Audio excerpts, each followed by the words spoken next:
Dites-moi, Père Jacques, pourquoi Dieu a créé les guêpes et les frelons? Bonjour Théophile. Alors pourquoi est-ce que les guêpes ou les frelons nous piquent?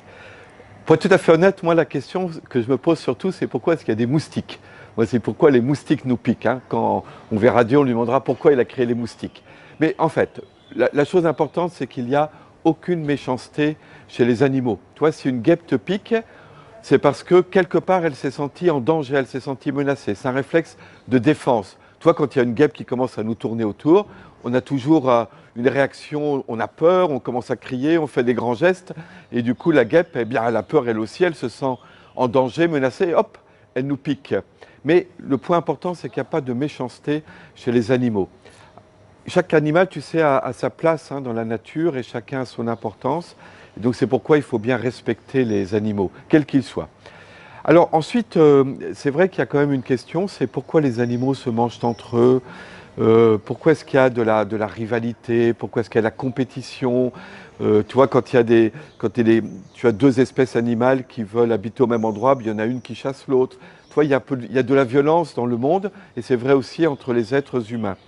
Alors le monde tel qu'on le voit, tel qu'on le connaît, n'est pas le monde tel que Dieu l'a voulu à l'origine. Dieu a voulu un monde pacifique, dans lequel les êtres humains entre eux seraient en paix, et où nous serions en paix avec la nature aussi, avec les animaux.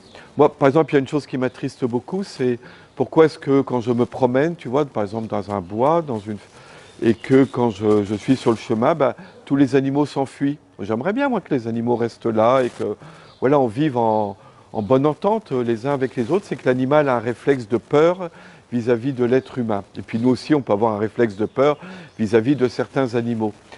Alors, dans la Bible, Dieu annonce qu'un jour, toute la création vivra ainsi pacifiquement, et où les êtres humains entre eux et puis nous avec les animaux, on pourra simplement cohabiter en bonne entente.